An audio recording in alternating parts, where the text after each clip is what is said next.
Si, comme vous, votre chien est un peu stressé en ce début d'année, nous avons pour lui la solution.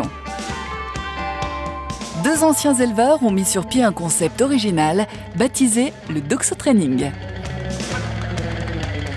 Le principe est simple, il s'agit d'un moteur qui tracte un leurre artificiel et qui, par sa vitesse et ses soubresauts, motive le chien à courir.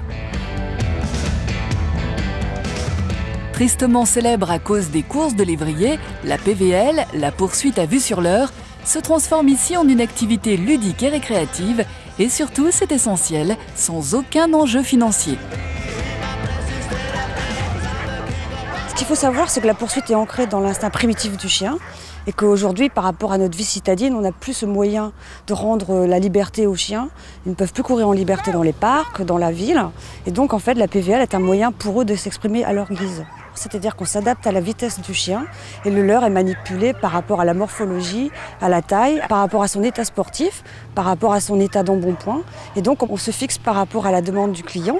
S'ils veulent avoir un chien sportif parce qu'ils ont l'intention de l'emmener faire du vélo avec eux en forêt, on crée une condition physique pour qu'il puisse suivre son maître. On peut avoir un chien qui a beaucoup d'embonpoint, qui a besoin de maigrir, donc pour son bien-être. D'abord, on a les conseils de tout ce qui est alimentaire, et après, le sport permet justement de retrouver une forme physique adéquate.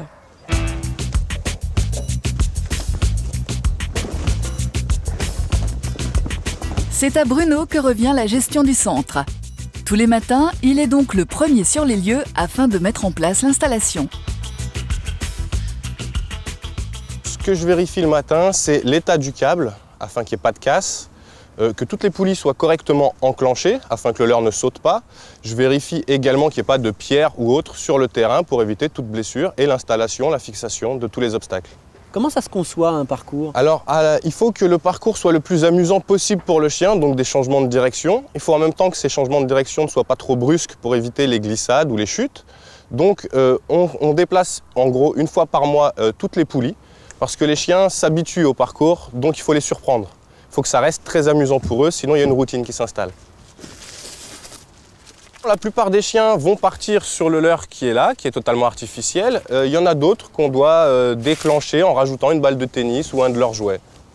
Pas besoin d'une odeur particulière, pas besoin d'une forme particulière? Absolument pas, il suffit que le chien voie le leurre se sauver et l'instinct de poursuite prend le dessus.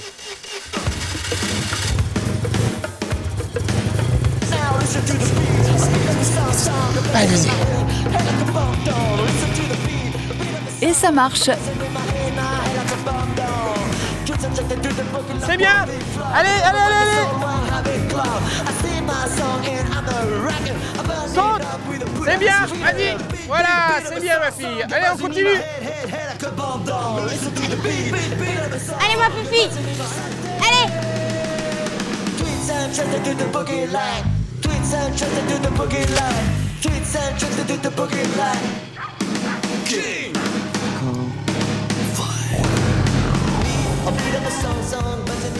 Au début, on la sortait énormément. Et du jour au lendemain, en fait, mon ami et moi, on a une activité professionnelle donc du matin au soir. Et donc là, on a senti effectivement qu'à la maison, elle devenait intenable. Donc c'est vrai qu'elle a besoin de se dépenser physiquement. Et ici, c'est le bon compromis.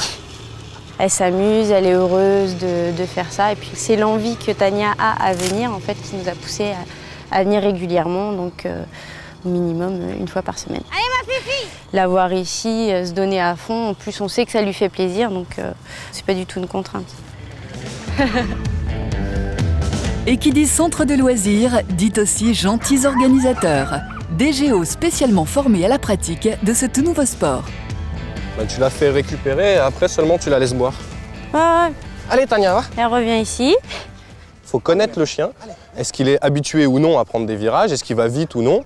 Il faut également savoir observer un chien et savoir à quel moment s'arrêter. Car des chiens comme Tania, ils ont le mental pour faire une dizaine de tours, mais le cœur ne suivrait pas. Donc c'est à nous de voir à quel moment le chien fatigue et on l'arrête. L'échauffement déjà avant est très important pour éviter tous les claquages, parce que le chien se donne vraiment à fond. Il n'a pas de limite. Et ensuite, il y a une phase de récupération où il faut faire marcher le chien jusqu'à ce qu'il ait récupéré son souffle et ensuite seulement on peut le laisser boire. Doucement, bois doucement. Go!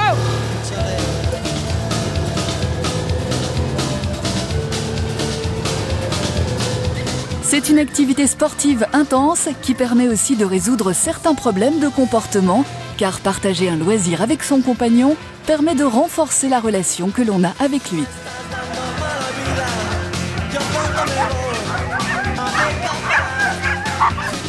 Et contrairement à ce que l'on peut imaginer, développer son instinct de poursuite ne le rend ni plus dominant, ni plus agressif ou fugueur. Ils savent très bien que c'est un jeu. Il ne faut pas penser qu'un chien va généraliser systématiquement. Le leur les intéresse fort peu en lui-même, c'est le jeu qui les intéresse. Et ils ne vont pas confondre avec quoi que ce soit d'autre.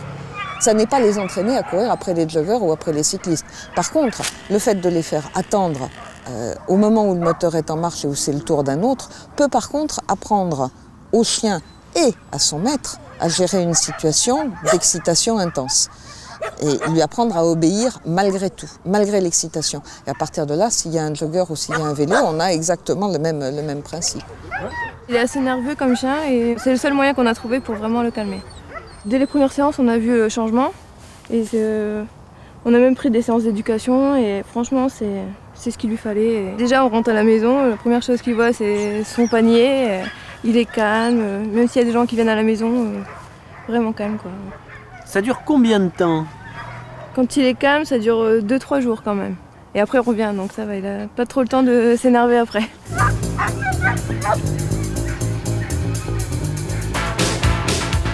La plupart du temps, les chiens passent sur le parcours un à un, mais certains ont la chance de courir en groupe, ou plutôt en meute.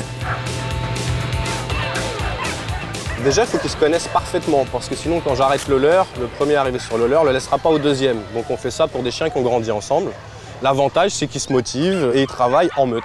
C'est-à-dire que s'il y en a un qui est plus endurant que l'autre, mais moins rapide, il y en a un qui va couper pour gagner du terrain. Là, c'est un peu assimilé à ce qu'il ferait dans la nature, une meute de loups. Il faut s'organiser pour rattraper l'objectif qui est le leur. Il y en a un qui part en avant, l'autre qui rabat. Ça met en œuvre tout leur système naturel de vie et d'existence. Traquer, attraper, courir, c'est le bonheur pour un chien. C'est vraiment sa nature. Donc le gros intérêt ici, c'est qu'on va au rythme du chien. Il n'y a pas de compétition entre les maîtres, il n'y a pas de concours, il n'y a absolument rien n'est fait en dehors du plaisir du chien. C'est vraiment le défoulement du chien, un défoulement qu'il a l'occasion de faire nulle part. Pour l'instant, un seul centre en France, en région parisienne, vous permet de pratiquer le doxotraining. D'autres informations sur notre site internet france3.fr.